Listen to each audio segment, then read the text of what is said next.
Could both Jacob deGrom and Adolis Garcia bounce back in 2025? Now, we can take these individually, or you could just... 1988 Dallas Mavericks bouncing back. 87, they lose to the Sonics in 4 games. Del Ellis destroys us, former Maverick. Then in 88, the Mavericks Western Conference Final. bounce back, take the Lakers to 7 games. Beat the Rockets, beat the Nuggets.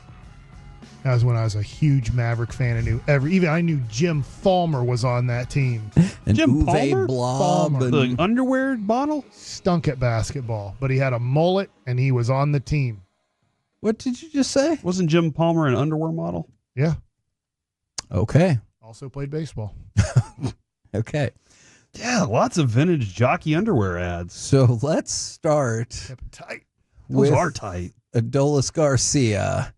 And this goes back to, I know at FanFest he was joking that he doesn't get a lot of interviews, but one of the things he talked about is he's already been working with the team and hitting coaches to eliminate some movements in his swing. And he said, I had a little bit of extra movement in my swing. And so, Mike, I was hoping we could analyze that for just 1 second. Not specifically about Adolis, but do you think people maybe don't totally understand how this like really minute seeming thing could totally change what you're doing? Yeah, here's the hope. Obviously, he's an older guy. He's in his early 30s. It's not like he's 26, so sometimes it's tough to make major adjustments. But his major adjustment, what they're hoping is that he can get to 95 at the top of the zone. Okay. Look, if a dude throws 95 above the zone, you're dead if you swing at it. I don't care. I guess if you're Corey Seager, there are certain guys that can still... But for the most part. If you swing at a fastball that's a high-velocity fastball and it's above the zone, you're done anyways. So, one, there'll be discipline that his hands are always quick, but the hitch made his hands late at times. So, now we're hoping... we take out the movement. My hands, when they move, it's in a positive way. We're not just moving them to move them. When they move, what I mean is they're moving to hit the ball. Not like hitch, now go. It's like, no, we're going to try to take a hitch out. So when you make the movement, it's positive movement towards the ball, and it's the right timing of movement. So if they do throw a fastball that's in the zone at the top, you can make positive contact with it, or you can foul it off and live for another pitch. So if they throw that ball more in the middle of the zone instead of the top of the zone, we make them pay for that. Does that make sense? Yes. No, absolutely. And that's what they're trying. That's what they're trying to get, because he became a guy scouting report wise is, why are you throwing him sliders in the zone? It's the only pitch right now it seems like he can hit. And so he talked about Adolis, being the he, said last offseason, obviously they naturally had a shorter offseason, and he said, I think that hurt me a little bit because I had less time to prepare. And he said, not making the playoffs this year, I've had a lot more time to work on things. I feel prepared. I'm ready to go. And again, we talked about this all the time. Feels like, in my mind, it felt like he just needed to get his mind right more than anything else. See, and I do agree with that, but I also understand how maybe Adolis wouldn't come out right now and be like, oh, I'm in trouble, guys. Like, I understand what he's saying. He's got money ahead of him. But I like the logic behind it. He didn't just say, I'm in the best shape of my life. He said, one of the things that hampered me last offseason, shorter offseason, because we won. Since we didn't make the playoffs, that sucks. But that did give me extra time to work on some of the movements in my swing, which I think I've done a good job of addressing. So I feel like it's solid logic behind it. Now, whether or not that matters, right, or to Corey's point, whether or not it was actually mental all along, can't say. I'm with Corey on this. I think it was more mental than physical. Now, he's always had that hole in his swing. Sure. It's just a matter of laying off the one above the zone, because then if you're able to have discipline there, the pitcher now has to think, do I want to go there if he's not swinging at that pitch? And then you maybe adjust and try to go edges instead of top of the zone or above the zone. But I think last year he got off to an MVP start. His month of March/April was amazing. His OPS was above 900. I can't remember where it was at. He got off to a great start, and then he got into a slump, and then he just mentally couldn't get out of it. Then I don't know when this happened, but it happened. And the Rangers were telling us, we were asking, hey, is there something physically wrong with Adolis? Yes. And they kept saying, no, no, no, no, no, no, September. Well, maybe so. And so this Do you happens. think they knew and they were hiding it, or do you think that a lot of times players don't say? Right, but I don't Yeah, know. my answer is yes. I kind of do. Eric Nadel, Matt Hicks, Jared Sandler, Dave Raymond, right? I'm there. kinda had an idea. I'm not there every day last year. I'm there, I'll say 70 times with the Rangers. People were asking, and the Rangers, whoever you asked, were like, he is physically fine. But then near the end, they're like, well, he has been dealing with, I want to say it was a knee. I can't remember if it was a knee or a hip. I'm sorry, I'm forgetting off the top of my head. But then it was kind of like, okay, he has been dealing with a little bit of a physical ailment, but I don't know when that started. I don't know when the physical ailment also went along with, to I think Corey's point, the mental part where he had just gone into a dark place where his confidence was not there. Yeah. And when you lack confidence, it's going to be very tough to have success. Now, to get out of that lack of confidence, you usually have to not only work hard, but then there has to be positive results that get you to believing again. But the best players, whether it's Corey Seager, like Corey Seager got off to a horrible start. A lot of that was because of a physical injury. He didn't have spring training. He was physically not ready to go for the season, but he kept confidence in himself that I know that I am the best. And when I get physically okay, I will be the best again. And then we saw Corey Seager, I can't remember when it was, let's say mid-May-ish. He took off again, and Corey Seager became a great hitter again. So to me, it will be Adolis, one, mental, but two, I love that he's trying to make this adjustment because there is a major part to pitch him. If you throw the ball 95 or harder and you can hit the top of the zone or go above the zone, one, he can't hit it, two, he'll chase it. That has to, in your scouting report, either it doesn't go away and you just become so gifted at all the other parts of the zone, it doesn't matter. Yeah, there's a hole there. If you don't hit that hole, I will make you pay.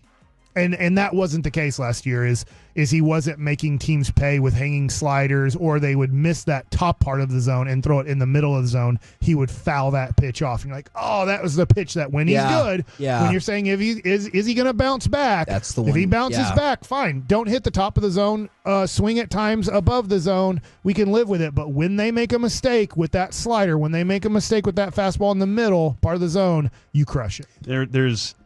I want him to be back to that place, Kevin, because when you have two hitters that are that clutch, like I know they had Aaron Judge and Stanton. Giancarlo Stanton and Soto, but Judge wasn't clutch when they needed him the most. Sure. Those two guys, Seager and Adolis, they are clutch hitters, and you have two of them coming up in your lineup. You feel very good whenever those ninth inning games are coming down to the wire. I absolutely agree with you on that. Now, the next player is Jacob deGrom, and I want to give credit to Brent McGuire from MLB.com for throwing this idea out there, and I wanted to see what you guys think. Do you think you could see a Chris Sale-like resurgence for Jacob deGrom? Because some of the parallels are astonishing. All right, so Chris Sale going into last season, obviously, it worked out super great.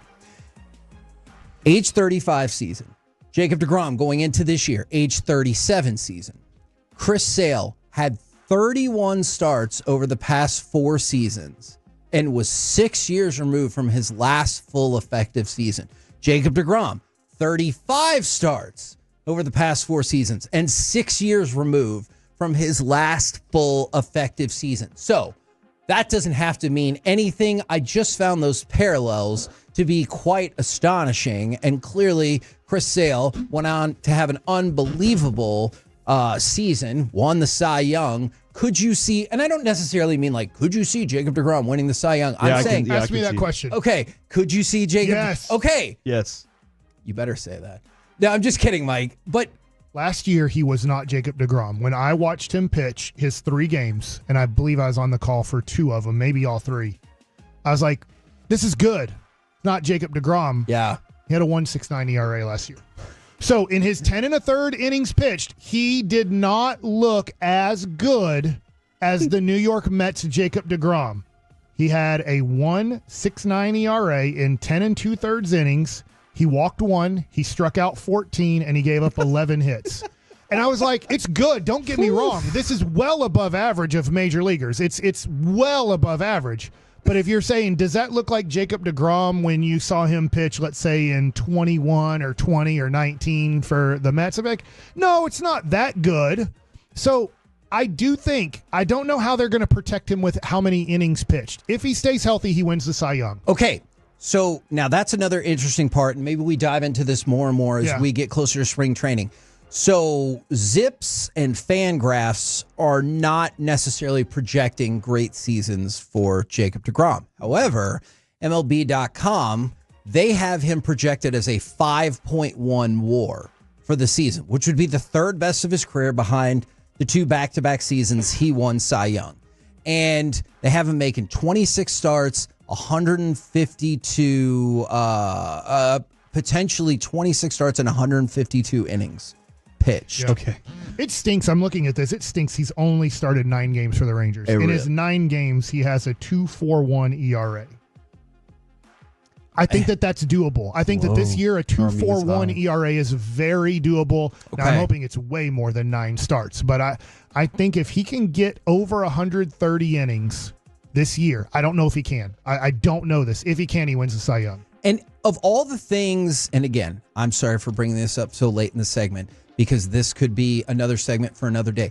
Of all the things that could, just one thing, directly impact your feeling about this Rangers season. If you tell me you get mostly healthy Jacob deGrom, I feel like that's at the top of the list. I'm going to add another thing, and Adolis Garcia. I mean, let's make that one thing. Okay, that would be nice. What's your one thing? We did combine it in this segment, but like, I get it. Josh Young stays healthy. Wyatt Langford takes the next step. Evan Carter stays healthy. But like, if you tell me that Jacob deGrom is going to be mostly healthy for this season, I'll take it. Then I'm like, well, here we go. I saw this, this was a month or so ago. I saw this YouTube people who talk about baseball, all general, not just Texas Rangers. And they said, do you know how many X factors the Rangers have going into this season that if this happens, they have so many ifs this happens, but it's not like if all of these happen. Yeah. They're like, if just this and this, out of they're like, they have 6 or 7 X factors, whether it's Wyatt Langford, Evan Carter, Marcus Semien bouncing back, Adolis Garcia bouncing back, Josh Young staying healthy, Jacob deGrom staying healthy. Now, the one thing is, like everybody talks about, their bullpen is very scary on a piece of paper and not in a great way right now. We'll see how it goes. But they're like, they have so many things. If just 2 or 3 of these things out of these 7 things happen, they are going to be a great team. So to your point, if Jacob deGrom, this doesn't happen. Yeah. But Cody Bradford still does what he did last year when he was healthy. If Evan Carter, stays healthy, if Josh Young stays healthy, if Marcus Semien and Adolis Garcia for some reason had bad years last year, if they get back to what we think they are, like there's so many things here that they have a lot of positives. If they all go bad, then they're once again a 75 to 78 win team. I just want the opportunity to see Jacob deGrom in playoffs in a Rangers uniform. Yes. If they make the playoffs and he's healthy and Nathan Eovaldi is healthy and you figured out how to get people out in the 8th and 9th inning, you could win the World Series again. Yeah, I was going to say, of those X factors, you get 5 or 6 of them, you're the favorite to win the AL. Yeah. For sure. And you're just watching guys ticked off throwing their bats because they're like, good God, how do you hit these guys? If Jacob deGrom's healthy and you're facing the Dodgers in the World Series, well, they can't win if they can't score. Exactly. Now, I know you guys already know this, but Corey, let's share some more happy news. You know what tomorrow is? Tomorrow is what would be my grandmother's birthday if she passed away. Okay. Aren't all our grandparents dead? In what universe did you think that was the happy news I was throwing to? We're celebrating her. Today's my mother-in-law's birthday. Friday's Valentine's Day. In the Eagles parade. Yeah, all right. No. Yeah, you know what? It's in the United States of America. Stop it. Yeah, America's 59-0 in Super Bowls. Yeah, and Philadelphia was our capital for a second. I mean, that is the kind of idiotic stat that is true, but I still don't like it. The point was, since we were just having a baseball segment, tomorrow, pitchers and catchers report for the Rangers. That's cool, man. That's really awesome. I wonder if they still have to do the Rangers run. I bet they don't.